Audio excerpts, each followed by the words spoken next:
नमस्कार मित्रों, red over green के नए संस्करण के साथ मैं आपका होस्ट कर्नल उत्कर्ष राठौर।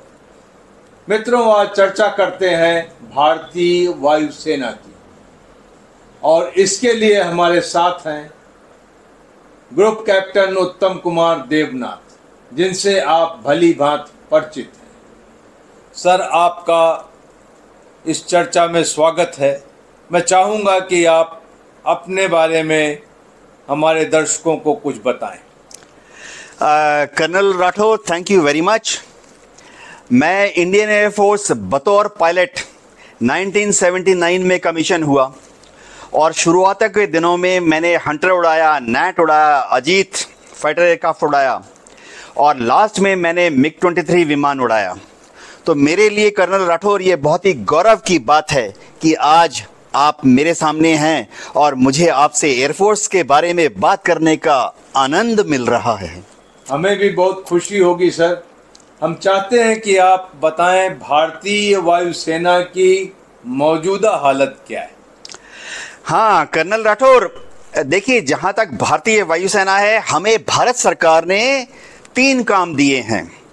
एक तो ये काम दिया है कि भारत का जो एयर स्पेस है, यानी भारत का जो आसमान है, उसकी दुश्मन से रक्षा करना। जी हाँ। दूसरा काम भारत सरकार ने हमें दिया है कि युद्ध की परिस्थिति में इंडियन आर्मी और इंडियन नेवी को सपोर्ट करना। Right sir. और तीसरा काम भारत सरकार ने हमें दिया है एड टू सिविल पावर, यानी कोई प्राकृतिक आपदा हो जाए, विपदा हो जाए तो सिविल एडमिनिस्ट्रेशन को मदद करना। और भारतीय वायुसेना ये तीनों काम बखूबी कर रही है। अब देखिए, अगर दुश्मन का सामना करना है तो जाहिर बात है कि हमारे सामने 2 दुश्मन हैं। एक है पाकिस्तान पश्चिम की दिशा में और उत्तर में चीन। जी हाँ। तो छोटा सा अगर एक आसान सा आकलन करें, पाकिस्तान एयरफोर्स के पास फिलहाल करीबन 22 फाइटर स्क्वाड्रन हैं। 22। जी हाँ। और अगर पीएलएफ की बात करें, पीएलए की जो एयरफोर्स है, प्लैफ की बात करें, तो चीन के पास 100 फाइटर स्क्वाड्रन हैं। जी हाँ। लेकिन कर्नल राठौर, हमारा जो सिचुएशनल एप्रिसिएशन है वो कहता है कि युद्ध की परिस्थिति में 100 स्क्वाड्रन से महज 1/5, आप समझिए करीबन 20 फाइटर स्क्वाड्रन पीएलए की जो एयरफोर्स है वो तिब्बत में डिप्लॉय कर सकते हैं। जी हाँ। ज्यादा से ज्यादा। तो आप देख लीजिए, पाकिस्तान के 22 स्क्वाड्रन और पीएलए तिब्बत में अगर 20 स्क्वाड्रन डिप्लॉय कर देती है, फाइटर बम्बर स्क्वाड्रन, तो अगर उभय पक्ष एक साथ हमारे ऊपर हमला करें तो हमें समझिए करीबन 42 स्क्वाड्रन, 22 प्लस 20 चाहिए। जी हाँ। आपने पूछा, फिलहाल देखिए आंकलन यह है कि अभी करीबन 32 स्क्वाड्रन हमारे ऑपरेशनल हैं। लेकिन मैं आपको दिली बात बताता हूं, असल में करीबन 30 स्क्वाड्रन आज की तारीख में। स्क्वाड्रन जो हमारे हैं उनका क्या ब्रेकडाउन है? देखिए, हमारे पास मिराज 2000 है, समझ लीजिए 3 स्क्वाड्रन। जैगुआर स्क्वाड्रन है, समझ लीजिए 6 स्क्वाड्रन। मिग 29 स्क्वाड्रन ही है, समझ लीजिए 6 स्क्वाड्रन आज की तारीख में है। मिग 21 के भी 1 स्क्वाड्रन, 2 स्क्वाड्रन है। राफेल के स्क्वाड्रन हमारे पास 2 स्क्वाड्रन आ चुके हैं। यहीं पे मोटा मोटी हमारी जो कॉम्बैट पोटेंशियल है पूरी तरह से खप जाती है। सुखोई हमारी बैकबोन है। जी हाँ। तो फिलहाल एयरफोर्स में करीबन 270 के आसपास सुखोई स्क्वाड्रन है। तो आप 14 स्क्वाड्रन मान लीजिए, 16 स्क्वाड्रन मान लीजिए, तो इन सबको अगर आप ऐड कर लें तो 30-32 फाइटर स्क्वाड्रन हो जाते हैं। कर्नल राठौर, हम ओपन सोर्स इंफॉर्मेशन की बात कर रहे हैं, गूगल में अवेलेबल है। जी हाँ। देखिए, जब हम फाइटर स्क्वाड्रन की बात करते हैं तो एक फाइटर स्क्वाड्रन में जो वेस्टर्न स्टैंडर्ड है या रशियन स्टैंडर्ड है, एक फाइटर स्क्वाड्रन में 16 फाइटर विमान होते हैं और 2 ट्रेनर होते हैं। जी हाँ। तो समझिए जैसे राफेल स्क्वाड्रन है, उसमें 18 फाइटर स्क्वाड्रन होने चाहिए, फाइटर विमान। हाँ, 2 ट्रेनर होने चाहिए अभी तक। तो अब क्या होता है कि क्योंकि ट्रेनर का भी युद्ध काल में सेम रोल होता है, ट्रेनर भी एयर टू एयर रोल में डिप्लॉय होते हैं। ट्रेनर विमान भी युद्ध काल में एयर टू ग्राउंड रोल में इस्तेमाल होते हैं। दिक्कत क्या है मैं बताता हूं। जग जाहिर है कि हमारे सारे फाइटर स्क्वाड्रन में 18 जहाज यानी 16+2 नहीं है। इंडियन एयरफोर्स का एक सबसे बड़ी प्रॉब्लम है vintage of aircraft. Phase out plan भी इंडियन एयरफोर्स ने रोल आउट किया हुआ है, वो क्या है फेज आउट प्रोग्राम? फिलहाल जो फेस आउट प्लान है वो है कि मिग 21 को इमीडिएटली एक या दो स्क्वाड्रन जो है उनको इमीडिएटली रफा दफा करना है अगले साल तक। 2025 तक there will be no MiG 21। हाँ, जो लास्ट स्क्वाड्रन थे मिग 21 बाइसन वो जा रहे हैं। जी हाँ। उसके बाद हमारे पास बहुत डिपेंडेबल 70 के दशक में आए थे जगुआर। जी हाँ। जगुआर हमारे पास बहुत सारी हैं, करीबन 5-6 स्क्वाड्रन हैं। 110 या 120 जगुआर विमान हैं। अब हम जगुआर को अपग्रेड करते रहे हैं, आज भी मॉडर्नाइज कर रहे हैं, हम उसमें डारिन 3 लगा रहे हैं। जगुआर स्क्वाड्रन सारे जहाज जो हैं 40 साल पुराने हो गए हैं, अब 50 साल पुराने होते जा रहे हैं। तो देखिए उसमें तमन्ना तो हमारी ये है कि हम उनको जल्दी से फेस आउट कर दें, यानी अगले 5-10 साल में, यानी 2030-2035 तक फेस आउट कर दें। लेकिन अब जो हालत चल रही है, देखिए फेस आउट ऐसा नहीं है कि जहाज को फेस आउट कर देंगे, आपको रिप्लेसमेंट भी चाहिए। जी हाँ। आप अगर एक जहाज को फेस आउट कर रहे हैं तो उसके पहले आपको यह देखना पड़ेगा कि दूसरा जहाज, चाहे वो तेजस हो, चाहे वो रफाएल हो, या कोई दूसरा तीसरा विमान आ जाए। तो मेरे ख्याल से जगुआर हमारे पास कम से कम जगुआर के 2 या 3 स्क्वाड्रन, यानी करीबन 60 जगुआर हमारे पास 2040 तक भी चलेंगे। दिक्कत ये आ रही है जगुआर के साथ कि एयरफ्रेम बहुत पुराने हो चुके हैं, उनकी जो टोटल लाइफ साइकिल है वो खत्म प्राय है। तो इंजन जगुआर के जो हैं वो मिल नहीं रहे हैं, दूसरे स्पेयर पार्ट्स की क्रिटिकलिटी है। चलिए जगुआर की बात हो गई, अब आते हैं मिग 29 पर। अब मिग 29 बहुत शानदार हमारे पास फाइटर का रोल अदा कर रहे हैं। 80 के दशक में आए थे, करीबन सारे मिग 29 जो हमारे पास आए हैं उनकी 40 साल की एयर फ्रेम और इंजन लाइफ खत्म हो चुकी है। प्लान में ये है हमारे पास अभी भी 4 स्क्वाड्रन मिग 29 के हैं। मैं आपको बता दूं कि ये 4 स्क्वाड है, इनका फेस आउट करने का प्लान अपग्रेड कर रहे हैं, यानी मिग 29 को अपग्रेड करके यूपीजी लेवल पर ला रहे हैं।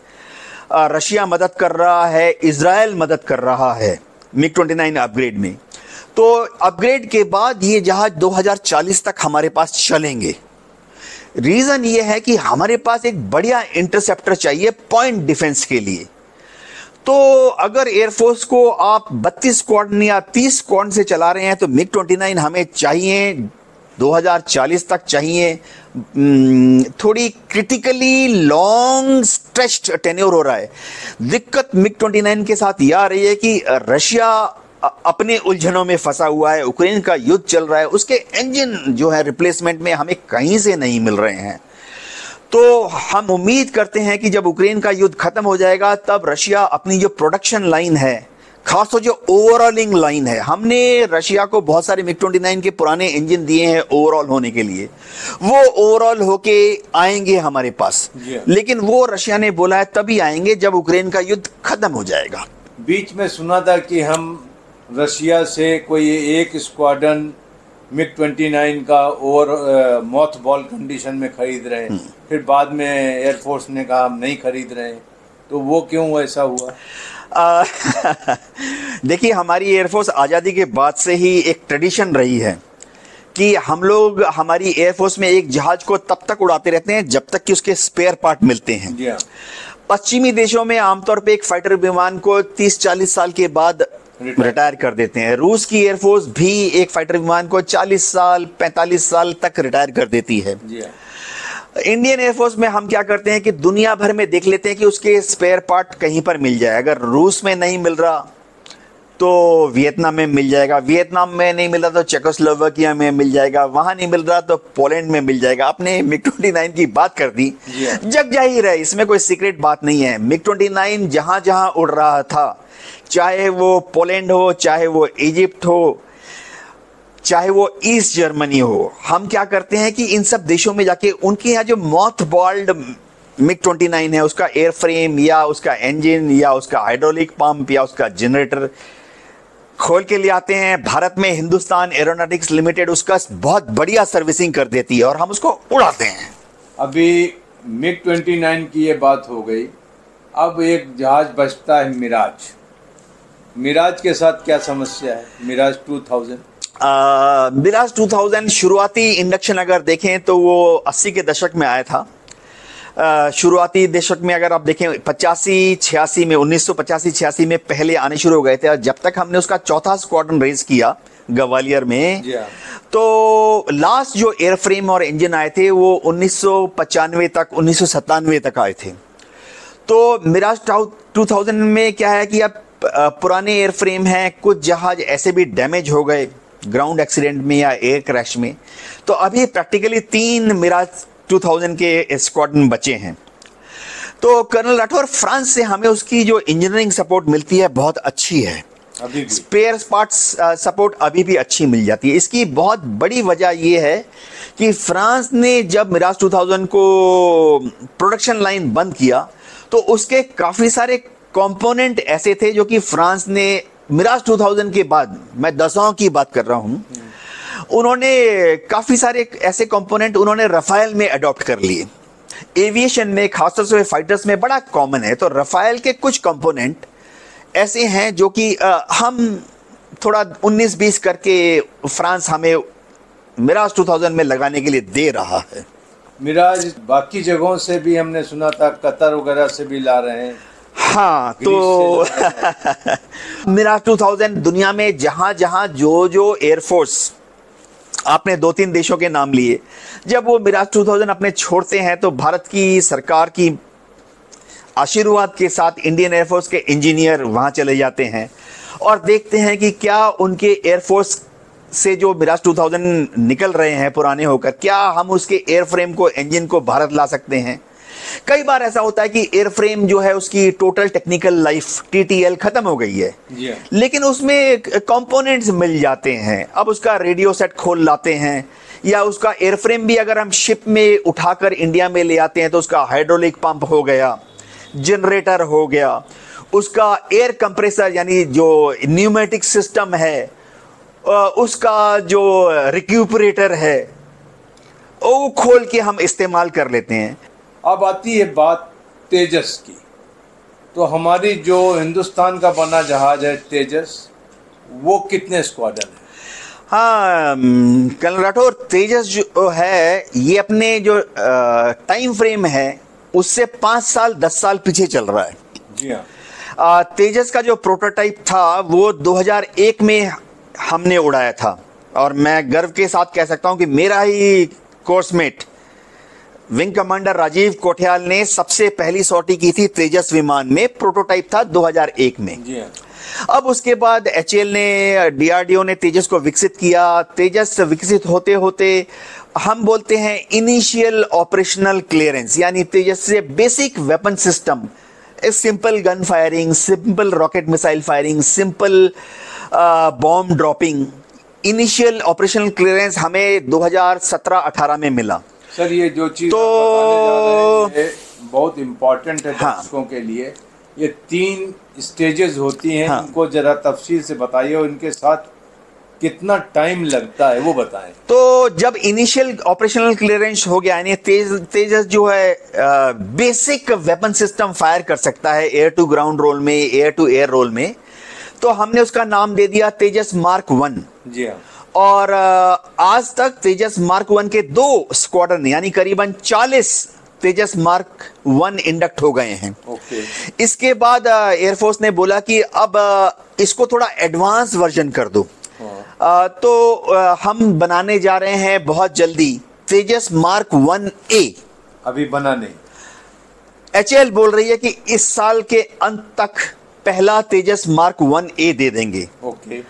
तो तेजस मार्क 1 जो है वो फुल्ली डेवलप्ड तेजस विमान होगा, यानी जो हम बोलते हैं फाइनल ऑपरेशनल क्लियरेंस वो कर चुका होगा। और एक और चीज है कि उसमें advance air to air weapon systems, advance air to air radar, advance electronic warfare kit और advance air to ground delivery के वेपन सिस्टम, जैसे कि लेजर बॉम्ब गिराना, GPS गाइडेड बॉम्ब गिराना, ग्लाइड बॉम्ब जो कि इनर्शियल नेविगेशन सिस्टम के साथ और GPS के साथ टारगेट को हिट करेंगे, उनको फिट करना, तेजस मार्क 1A में होगा। ओके। अब एयरफोर्स को बहुत उम्मीद है कि इस साल के अंत तक आ जाए। देखिए प्रैक्टिकल डिफिकल्टी क्या हो रहा है, इसका जो इंजन है तेजस मार्क 1A का इंजन या तेजस मार्क 1 का इंजन भी F404 404, वो अमेरिका की कंपनी है जनरल इलेक्ट्रिक्स GE, उन्होंने देना था। तो थोड़ा उनका प्रोडक्शन शेड्यूल थोड़ा लेट चल रहा है, तो जो उन्होंने अब तक यानी पिछले साल तक दे देना था इंजन, अब वो दे रहे हैं इस साल के अंत में, नवंबर या दिसंबर में। तो इंडियन एयरफोर्स की टीम, मिनिस्ट्री ऑफ डिफेंस की टीम, HAL और DRDO की टीम गई थी अमेरिका GE के फैक्ट्री में। उन्होंने प्रॉमिस किया है कि एक एक करके अब बैच इंजन शुरुआत हो जाएगा नवंबर दिसंबर से। तो अगर वो इंजन आ जाएगा तो तेजस मार्क 1 हमें नवंबर दिसंबर से मिलने शुरू हो जाएंगे। तो HAL बोल रही है कि जैसे ही इंजन आने शुरू हो जाएंगे हम हर साल आपको 24 देना शुरू कर देंगे। 24। तो इंडियन एयरफोर्स ने उनसे दरख्वास्त की कि थोड़ा ज्यादा दीजिए, 36 दे दीजिए, क्योंकि एक स्क्वाड्रन में अगर 18 होते हैं तो आप 2 स्क्वाड्रन यानी 36 हर साल दीजिए। तो HAL एक एडिशनल प्रोडक्शन लाइन उन्होंने प्रॉमिस किया है कि नासिक में खोलेगी। खोल भी ली है उन्होंने, तो खोल भी ली है, तो 36 अगर वो हमें देंगे। अब तेजस मार्क 1A भारत सरकार ने बोला आप 83 ले लीजिए। 83 का मतलब है कि 4 तेजस के स्क्वाड्रन ट्रेनर मिलके तैयार। देखिए तेजस का अभी तक ट्रेनर नहीं आया है। ओके। तो हम उम्मीद कर रहे हैं कि जब तक तेजस मार्क 1 आएगा तब तक HAL एक फाइनली एक ट्रेनर विमान दे देगी। यहाँ पर बात एक तो हो जाती है सर कि तेजस में आपका एक्सपीरियंस है तेजस मार्क 1 में, और वो एक्सपीरियंस काम आ जाएगा तेजस मार्क 2 में। हाँ। तो आपका इनिशियल ऑपरेशनल क्लियरेंस और फाइनल ऑपरेशनल क्लियरेंस दोनों मर्ज हो जाते हैं। हाँ। अगर आप फ्लो चार्ट वाइज बात हाँ। करते हैं। लेकिन इसके बाद जो आ रहा है तेजस मार्क 2, उसमें भी वही फ्लो चार्टिंग कर रहे हैं ताकि ये दोनों का टाइम लाइन मर्ज हो जाएगा। और तेजस मार्क 2 के साथ जो एक और प्रॉब्लम सुनने में आ रही है कि उसमें लगना है इंजन 414। करेक्ट। और 414 के लिए कुछ समझौता हुआ, फिर नहीं हुआ, और अब मिलेगा नहीं मिलेगा वो सिचुएशन में अभी पड़ा हुआ है। वो क्या चीज़ है? हाँ कर्नल राठौर, तेजस मार्क 2 में इंडियन एयरफोर्स ने बोला कि हमें थोड़ा ऐसा प्लेन चाहिए जो कि थोड़ा ज्यादा दमदार हो। जी हाँ। तो अमेरिका ने बोला ठीक है तेजस मार्क 414 दे देगा। जी हाँ। GE बनाती है, अच्छा इंजन है। अब उसमें प्रैक्टिकल डिफिकल्टी क्या हो रहा है कि वो ऐसा क्लेम करते हैं कि उनके जो उसके स्पेयर पार्ट्स आते हैं, देखिए एक इंजन में करीबन 1200 तरह के अलग अलग स्पेयर पार्ट होते हैं, नट बोल्ट वॉशर गास्केट से शुरू करके engine blade, bearings, hot zone, cold zone. तो 1200 स्पेयर पार्ट्स GE बोल रही है कि उनके जो स्पेयर पार्ट्स डिलीवर कर रहे हैं जो छोटी छोटी कंपनियां है वो थोड़ा धीरे से चल रहा है। हमें बातचीत के दौरान ये भी पता लगा कि F414 इंजन अमेरिका दूसरे देशों को भी दे रहा है। ओके। अब जैसे एग्जांपल बताता हूं, साउथ कोरिया है, उसने एक अपने यहाँ फाइटर विमान बना लिया है KA-50।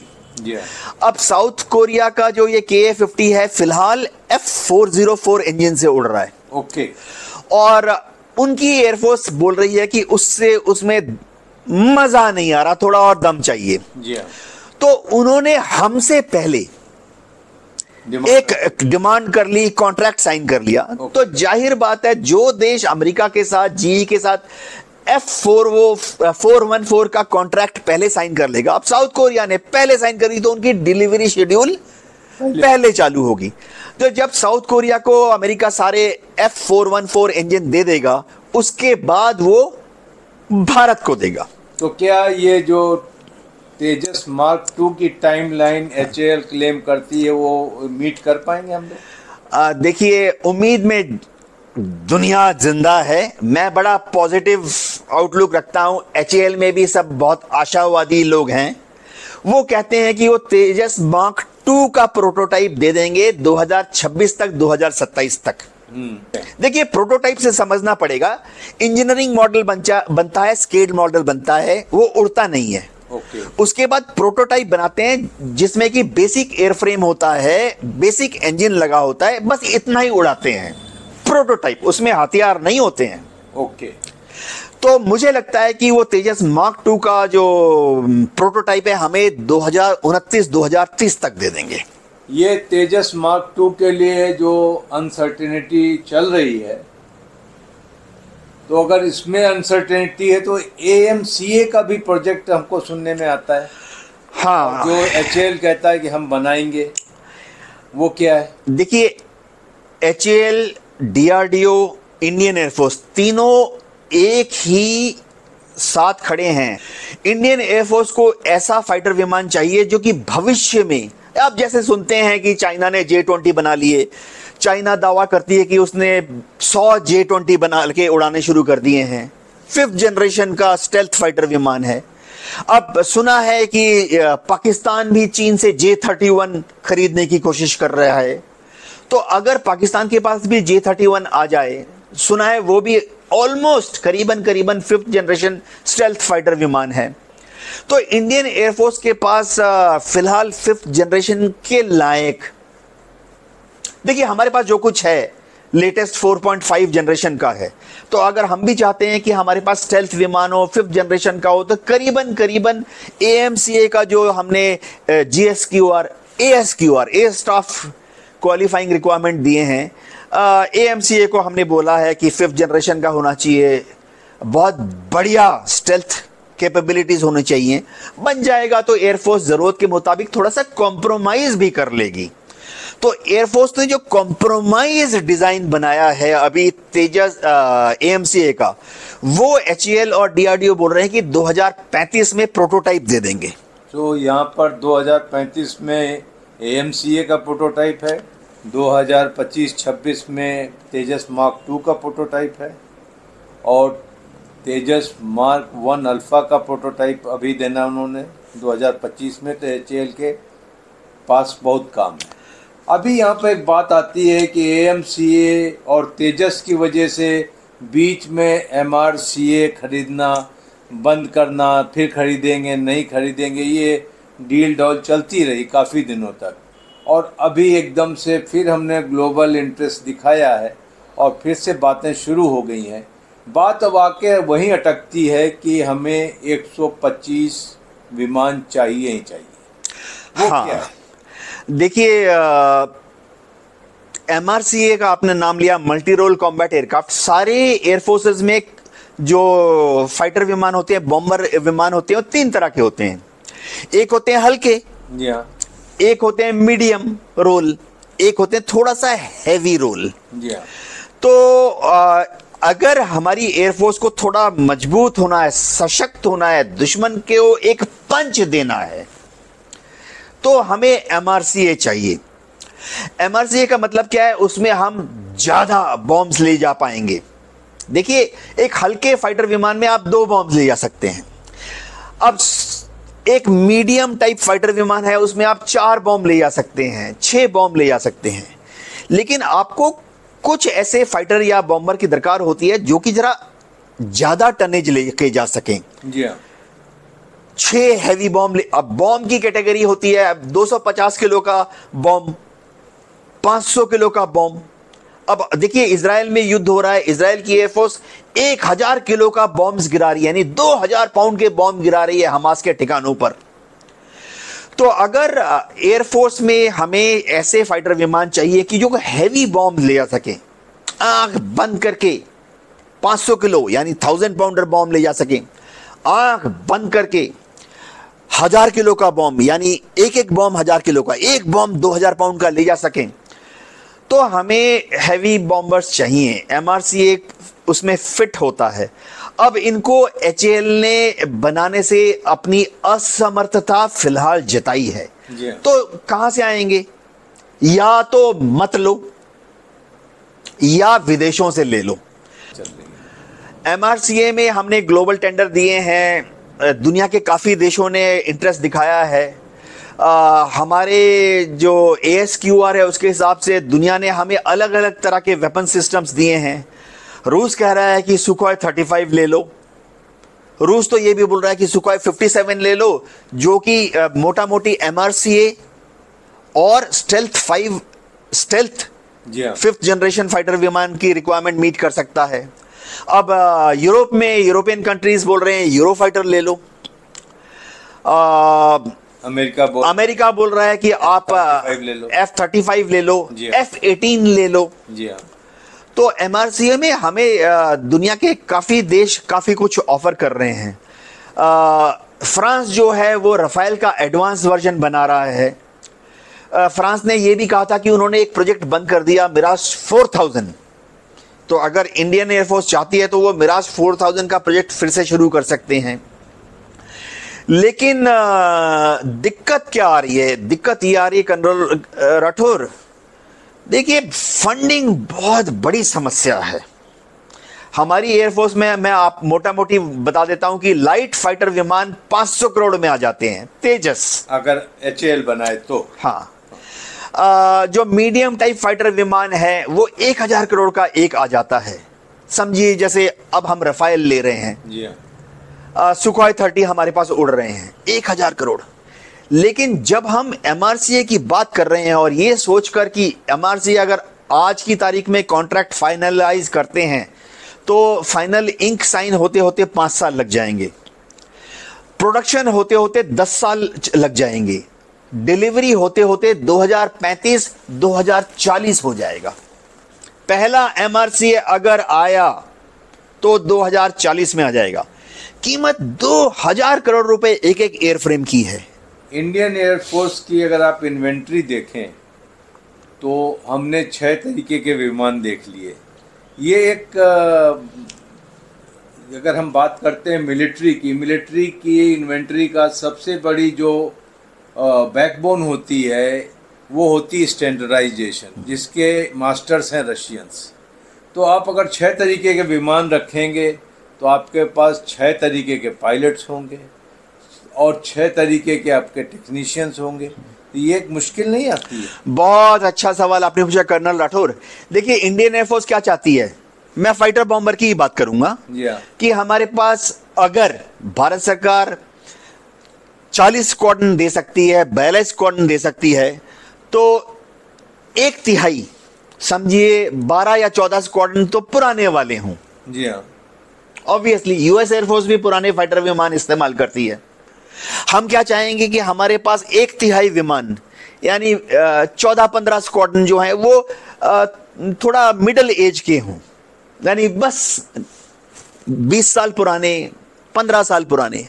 और हम चाहेंगे कि ये 40 या 42 स्क्वाड्रन से हमारे पास 1/3 स्क्वाड्रन, 12 स्क्वाड्रन, 15 स्क्वाड्रन समझ लीजिए नए हों, मतलब महज 5 साल या 10 साल पुराने। ओके। सारी दुनिया की एयरफोर्स ऐसे एक मिक्स और मैच से उड़ती है। अच्छा, ये अपने इंडियन एयरफोर्स में कुछ न्यूक्लियर कैपेबल फाइटर एयरक्राफ्ट भी हैं जिनको कि हमने मॉडिफाई किया है न्यूक्लियर बॉम्ब्स ले जाने के लिए। वो भी आपके अभी रिटायरमेंट प्लान में शामिल हैं, उसके लिए क्या योजना है? हाँ देखिए, जब हमने शुरुआती दौर में ये सोचा कि इंडियन एयरफोर्स का इस्तेमाल होगा दुश्मन पर न्यूक्लियर वेपन ड्रॉप करने के लिए, तो छोटा वाला टेक्टिकल न्यूक्लियर एयरफोर्स लेके जाएगी। तो उस जमाने में हमने देखा कि कारगर विमान था जैगुआर। सारे जैगुआर नहीं, कुछ जैगुआर विमानों को मॉडिफाई किया गया था न्यूक्लियर वेपन ड्रॉप करने के लिए। फिर हमारे पास आ गए मिराज 2000। तो हमने सारे मिराज 2000 नहीं, कुछ गिने चुने मिराज 2000 को मॉडिफाई कर लिया था न्यूक्लियर वेपन गिराने के लिए। फिर हमारे पास सुखोई 30 आ गए। हमने कुछ सुखोई 30 को मॉडिफाई कर लिया है न्यूक्लियर वेपन गिराने के लिए। अब जब रफाइल आ गए हैं तो एयरफोर्स की दिली तमन्ना है, आज तक नहीं किया है। हम सभी बड़ी कीनली रशिया यूक्रेन वॉर देख रहे हैं, इजराइल हमास वॉर देख रहे हैं, और इसके अलावा अभी हमने एक चीज़ देखी है कि बैटलफील्ड पहले जैसा नहीं रहा। आज आप एयरफोर्स की बात करते हैं तो हम सब फाइटर एयरक्राफ्ट की बात करते हैं, लेकिन आज बैटलफील्ड ऐसा कुछ ट्रांसफॉर्म हुआ है कि ड्रोन्स भी उड़ रहे हैं, मिसाइल्स इतने ज़्यादा उड़ रहे हैं जिनका कोई अता पता नहीं है। हूती भी आजकल बैलिस्टिक मिसाइल मारते हैं, वही चीज़ है उधर से हिजबुल्ला भी बैलिस्टिक मिसाइल मारता है।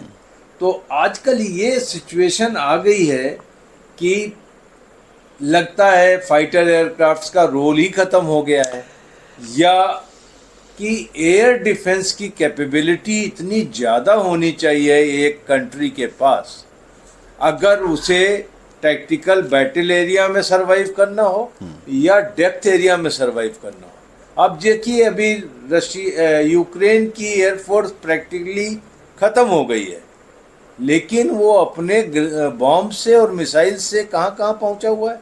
लॉन्ग रेंज ड्रोन से उसने बहुत बड़ा हमला किया। तो आप क्या सोचते हैं कि इंडियन एयरफोर्स को अपनी स्ट्रेटजी बदलनी पड़ेगी? ये ड्रोन्स, इनके बारे में क्या ख्याल है? कोई शक नहीं है। देखिए, कोई भी उभरता हुआ एयरफोर्स दुनिया में, चाहे वो यूएस एयरफोर्स हो, फ्रेंच एयरफोर्स हो, हम रशियन एयरफोर्स की दुर्गति देख रहे हैं, या हम हमारी एयरफोर्स की बात करें, देखिए कंटिन्यूस एवोल्यूशन करना पड़ता है। आने वाले समय में बैटलफील्ड में, आपने टैक्टिकल बैटल एरिया की बात की, टीबीए में जमीन से जमीन पर फायर करने वाले चाहे रॉकेट्स हों या मिसाइल्स हों, गाइडेड होंगे ऑब्वियसली, उनका इंपॉर्टेंस बढ़ता जा रहा है। इसी तरह से ड्रोन्स का इस्तेमाल भी बढ़ता जा रहा है। जहां तक इंडियन एयरफोर्स की बात है, दो तीन चीज है। एक तो जो कुछ आज की तारीख में अमेरिकन की एयरफोर्स कर रही है, या जो कुछ आज की तारीख में पश्चिमी एयरफोर्स कर रहे हैं, चाहे वो रॉयल एयरफोर्स हो, फ्रेंच एयरफोर्स हो, जर्मन एयरफोर्स हो, जो वहां हो रहा है फाइटर एयरक्राफ्ट में या बॉम्बर एयरक्राफ्ट में, वो आस्ते आस्ते 20 साल के बाद इंडियन एयरफोर्स में होगा। तो हमें मालूम है कि ड्रोन जो हैं, चाहे वो ग्राउंड अटैक रोल हो या दूसरे रोल में हो, उसमें महत्वपूर्ण उनकी भूमिका बढ़ती रहेगी। देखिए, आज भी यूएस एयरफोर्स ने अपने डॉक्ट्रिन में मैन्ड फाइटर या मैन्ड बॉम्बर को नहीं छोड़ा है। अभी भी यूएस एयरफोर्स F-35 का जो अगला संस्करण है उसके लिए कदम ले चुकी है। चीन की एयरफोर्स जो है, अब अगले दशकों में रूस की एयरफोर्स पीछे छूट गई, फ्रांस की एयरफोर्स पीछे छूट गई। चीन की एयरफोर्स ऑलरेडी J-20 से अगला स्टेल्थ विमान बनाने के लिए कदम ले चुकी है। तो उनका भी आकलन है कि आने वाले दशकों में, देखिए आने वाले दशकों में 10 साल, 20 साल, 30 साल, 40 साल का होराइजन है, युद्ध क्षेत्र में ड्रोन का और जमीन से जमीन पर फायर करने वाले मिसाइल्स का रोल बढ़ेगा। लेकिन फाइटर विमान, मानव चालित फाइटर विमान का रोल अगले 10 साल, 20 साल, 30, 40 साल तक रहेगा। अब एआई आ गई है। ओके, एआई आने से जो ड्रोन हैं या सरफेस टू सरफेस मिसाइल हैं, वो बहुत इंटेलिजेंट होती जा रही हैं। इनका रोल क्रमशः बढ़ेगा। लेकिन कर्नल राठौर, हमारे और आपके जीवन काल में, यानी अगले 30-40 साल में ड्रोन का रोल बढ़ेगा, लेकिन डोमिनेटिंग रोल नहीं होगा। क्या भविष्य में भारतीय वायुसेना, जिसमें टॉप क्लास फाइटर एयरक्राफ्ट आप देखते हैं, अच्छा हेलीकॉप्टर फ्लीट देखते हैं, और उसके साथ अगर एयरफोर्स को ड्रोन्स मिलते हैं और मिसाइल्स मिलते हैं, तो 42 स्क्वाड्रन फिर भी चाहिए होंगे या उससे ज़्यादा चाहिए होंगे? देखिए, हवाई जहाज से हवाई जहाज का मुकाबला नहीं होता, वेपन सिस्टम से वेपन सिस्टम का मुकाबला नहीं होता। लेकिन मोटा मोटी मैं बता दूं एयरफोर्स को क्या चाहिए। आर्मी बोलती है थिएटर कमांड, तो एक थिएटर कमांड बन रहा है तिब्बत के साथ, चाहे हम अक्साई चीन की बात कर लें या ईस्ट में चाहे सिक्किम नाथुला की बात कर लें या अरुणाचल प्रदेश तवांग से लेकर लोंगजू तक बात कर लें। ईस्टर्न थिएटर कमांडर जो होगा वो एयरफोर्स से क्या उम्मीद करता है कि हम पीएलए की एयरफोर्स को दूर रखें, और पीएलए की जो आर्मी है तिब्बत में, उसके जो लॉजिस्टिक्स एचेलॉन है, उनको तिब्बत में घुस के जमीन पर तब नेस्तनाबूद कर दें जब वो अभी भी जो टैक्टिकल बैटल एरिया है उस 100 किलोमीटर अंदर, 300 किलोमीटर अंदर हम उसको ध्वस्त कर दें। अगर ऐसा चाहिए तो एयरफोर्स को 20 फाइटर स्क्वाड्रन चाहिए जी हाँ। तिब्बत बॉर्डर पर। ओके। पाकिस्तान है, ठीक है, वो शायद उनके पास 22 फाइटर स्क्वाड्रन है। अगर पाकिस्तान के साथ फुल फ्लेज्ड वॉर होता है जैसे 65 में हुआ, 71 में हुआ, तो हमें पाकिस्तान की देखभाल करने के लिए 20 या 22 फाइटर स्क्वाड्रन चाहिए। इसमें एक नया डेवलपमेंट मैं आपको बताता हूं, यह हो गया है कि भारत सरकार, भारत की जनता यह चाहती है कि भविष्य में आज से 10 साल, 20 साल, 30 साल के बाद इंडियन नेवी का दबदबा पूरे इंडियन ओशन में हो, इंडियन नेवी का दबदबा अरेबियन सी में हो, और इंडियन नेवी का दबदबा पूरे बे ऑफ बंगाल में स्ट्रेट ऑफ मलक्का तक हो। अगर आप चाहते हैं कि हम नेवी को एयरफोर्स उस तरह की मदद करे तो हमें 3 फाइटर स्क्वाड्रन तो कम से कम, 1 फाइटर स्क्वाड्रन महाराष्ट्र में, गोवा के आसपास डिप्लॉय चाहिए हमें डेडिकेटेड नेवी के लिए, ताकि वो अरेबियन सी में नेवी की देखभाल कर सके। नेवल रिक्वायरमेंट, चाहे वो पाकिस्तान हो, ग्वादर पोर्ट तक हो। 1 फाइटर स्क्वाड्रन हमें डेडिकेटेड चाहिए, वो चाहे वाइजाक में हो या चेन्नई में डेवलप हो जाए, वो ऑपरेट करेगा बे ऑफ बंगाल में, स्ट्रेट ऑफ मलक्का। हमारी नेवी तो साउथ चाइना सी में जाके एक्सरसाइज कर रही है। और 1 फाइटर स्क्वाड्रन हमें दक्षिण में श्रीलंका के पास चाहिए, अंडमान निकोबार, इंडियन ओशन, जैसे सुलूर में अभी तेजस है, हमें सुलूर में 1 फाइटर स्क्वाड्रन चाहिए, त्रिवेंद्रम में 1 फाइटर स्क्वाड्रन चाहिए, तो हमें 45 फाइटर स्क्वाड्रन चाहिए। भारतीय वायुसेना अपनी कटिंग एज को बरकरार रखते हुए राष्ट्र की सुरक्षा और सेवा में सतत तत्पर रहेगी। आपका बहुत धन्यवाद। Thank you colonel Rathore.